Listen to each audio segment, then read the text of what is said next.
வணக்கம் friends, welcome to சுபீஸ் wonderland. இன்னைக்கு நம்ம பார்க்க போகிற ரெசிபி சோயா சங்க்ஸ் மிளகு வறுவலுங்க. நான்வெஜ் மிஸ் பண்ணுற டயத்தில் கண்டிப்பாக இந்த ரெசிபியை ட்ரை பண்ணி பாருங்கள். ரொம்பவே சூப்பராக இருக்கும். வாங்க ஃப்ரெண்ட்ஸ், இது எப்படி பண்ணலாங்கிறத பார்ப்போம். ஃபஸ்ட்டு ஒரு பாத்திரத்தில் தேவையான அளவு தண்ணி சூடு பண்ணிகிட்ருக்கேன். இந்த தண்ணி சூடாகிட்டு இருக்கும்போதே நம்ம சோயா சங்க்ஸை ஆட் பண்ணிக்கலாம். நான் இன்றைக்கி 1 கப் அளவுக்கு சோயா சங்க்ஸ் ஆட் பண்ணிக்கிறேன்.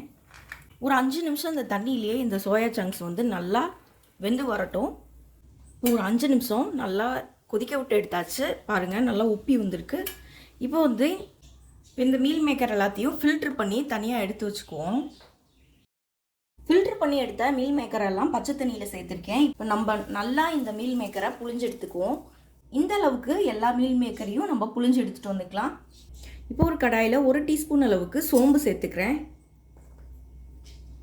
இப்போது 1.5 டேபிள் ஸ்பூன் அளவுக்கு மிளகு சேர்த்துக்கிறேன்.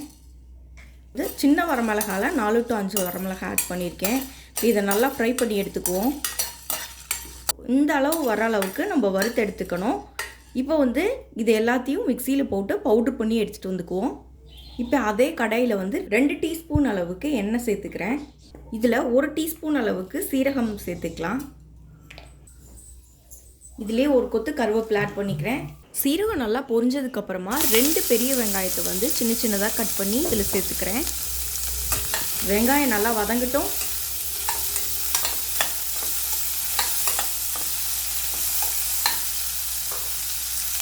இப்போ வெங்காயம் நல்லா வதங்கிடுச்சு. இப்போ 1 டீஸ்பூன் அளவுக்கு இஞ்சி பூண்டு பேஸ்ட் ஆட் பண்ணிக்கிறேன். இதோட பச்சை வாசனை போகிற அளவுக்கு நல்லா வதக்கிக்கலாம். இப்போ ஒரு தக்காளியை சின்ன சின்னதாக கட் பண்ணி இதில் சேர்த்துக்கிறேன். இப்போ இந்த தக்காளியும் நல்லா வதங்கி வரட்டும்.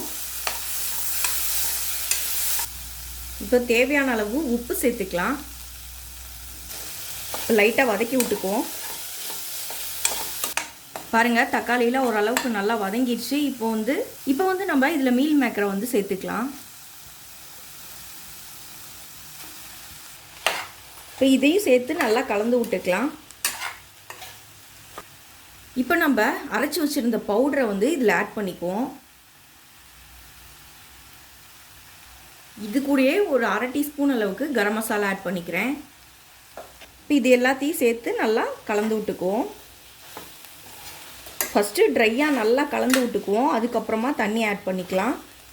இப்போ இந்த மசாலாலாம் இந்த மீல் மேக்கரோட நல்லா ஒன்றோட ஒன்று ஒட்டி வரணும். அதனால ஃபஸ்ட்டு நல்லா மிக்ஸ் பண்ணி விட்டுக்கலாம்.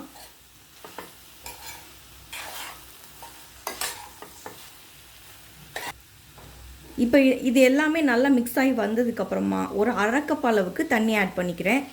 தண்ணி ரொம்ப சேர்க்கல, ஒரு 1/2 கப் அளவுக்கு ஆட் பண்ணுறேன்.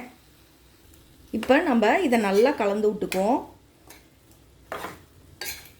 ஒரு 5 நிமிஷம் நல்லா ஃப்ரை ஆகட்டும். இடையில நீங்கள் அப்பப்போ கிளறி விட்டுக்கோங்க, அடி பிடிக்காமல் இருக்கிறதுக்காக. 5 நிமிஷம் கழித்து நல்லா மிக்ஸ் பண்ணி விட்டுக்கிறேன். பாருங்கள், தண்ணியில் லைட்டாக கொஞ்சம் அடியில் இருக்குது. இன்னும் ட்ரை ஆகி வரட்டும். அது வரைக்கும் நல்லா ஃப்ரை பண்ணி எடுத்துக்கும். பாருங்கள், தண்ணியெலாம் நல்லா வடிஞ்சு சூப்பராக ஃப்ரை ஆகி வந்துடுச்சு. ஃபைனலாக கொஞ்சம் கொத்தமல்லி ஆட் பண்ணிக்கிறேன். இந்த மாதிரி ஒரு தடவை மீல் மேக்கர் மிளகு வறுவல் நீங்கள் ஒரு தடவை செஞ்சு பாருங்கள். வீட்டில் அடிக்கடி செய்ய சொல்லி கேட்பாங்க. இப்போ அருமையான மீல் மேக்கர் மிளகு வறுவல் சூப்பராக ரெடி ஆயிடுச்சு. இந்த ரெசிபி நீங்களும் ட்ரை பண்ணி பார்த்துட்டு உங்கள் கருத்துக்களை கமெண்ட் பாக்ஸில் தெரிவிங்க ஃப்ரெண்ட்ஸ். மீண்டும் இன்னொரு நல்ல ரெசிபியோடு உங்களை மீட் பண்ணுறேன். அதுவரை உங்களிடமிருந்து விடைபெறுவது சுபீஸ் ஒண்டர்லேண்ட். தேங்க்யூ.